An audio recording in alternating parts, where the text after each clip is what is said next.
Well, this one looks like it's going to be close again. Is he going to do it? Welcome to the highlights of the fourth stage of Paris-Nice 2022, a time trial of 13.4 kilometres between Domérat and Montluçon. A rolling parcours with a real test at the end, the Category 3 Côte de la Roue Bouffon, 1.5k with the last 400 metres at 8.7%.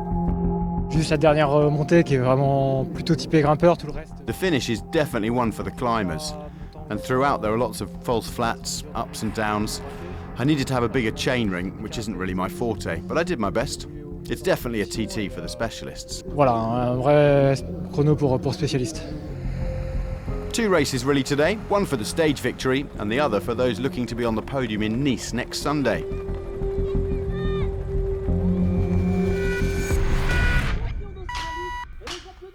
A serial time trial winner and two-time world TT champion Rohan Dennis, now of Jumbo-Visma, was the first specialist on the course. He flew round at an average speed of almost 49k. His time of 16 minutes 26.79 seconds was a minute quicker than the previous leader Thomas de Gent, who spent 163 kilometres in the breakaway on stage 3. Really nice course, challenging, but I think it was a good one for myself. I think it's going to be quite a tough one to win though against guys like Wout, Primož. They're flying right now. Ineos Grenadiers British champion Ethan Hayter came close to taking the hot seat, 8 seconds his deficit. 2 years ago, Maximilian Schachmann paved the way to overall victory in a time trial not far from here. But the double Paris-Nice champion wouldn't do the same this year. He withdrew from the race overnight, having looked far from his best over the first 3 days. Ben O'Connor, who was lying in 11th, also didn't make it to the start thanks to a bout of flu.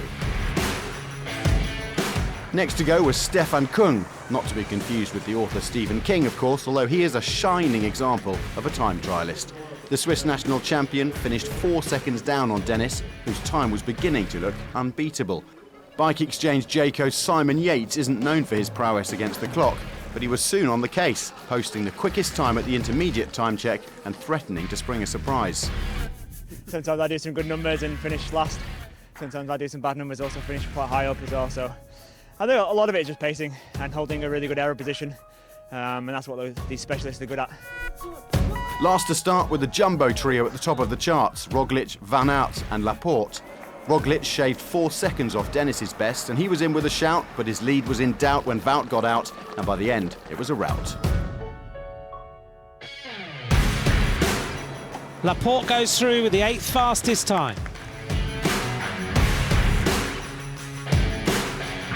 Wout van Aert is sprinting for all he is worth. It's a gargantuan effort by this rider. Look at him go. Wout van Aert chasing the time of Primož Roglič. Roglič's time 16:22:31. Wout van Aert, he said yesterday, I hate podium places. Well, this one looks like it's going to be close again. Is he going to do it? Wout van Aert wins the time trial. He beats his teammate by 2 seconds, Roglič. His other teammate by 6.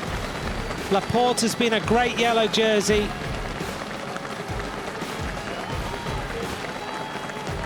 But it's not going to be today. The jersey will turn to another Jumbo-Visma rider and it will be handed to Wout van Aert. Following on from the final TT at last year's Tour de France, this is Van Aert's 7th time trial victory and his 32nd career win. He had already won Omloop Het Nieuwsblad 10 days ago, and his form has got to be a worry for any other riders hoping to take victory in this race. The thing is, his rivals might only be from his own team. It's the iconic yellow jersey everybody knows in cycling, so hopefully it's not the last time this year I can wear it. Sam Mavic did it at Paris-Nice in 1983, and now Jumbo-Visma have done it in 2022. A clean sweep of the podium for the 2nd time in the race. Back in '83, Sam Mavic took all 3 of the spots on the final podium too, with Kelly, Greuze and Rooks. Could Jumbo repeat that feat? Simon Yates' excellent performance puts him up into 4th, and Pierre Latour rounds out the top 5. The green jersey is still on the shoulders of Wout van Aert. Matthew Holmes is still in the mountains jersey, although Mathieu Bourgaudot took all the points today. Swiss rouleur Stefan Bissiger finished 8th and takes the white jersey of the leading young rider. And tomorrow, the hills are alive with the sound of cycling. Stage 5 starts in Saint-Just-Saint-Rambert, and in the 189k there are 5 climbs to look forward to before we finish in Saint-Sauveur de Montagu.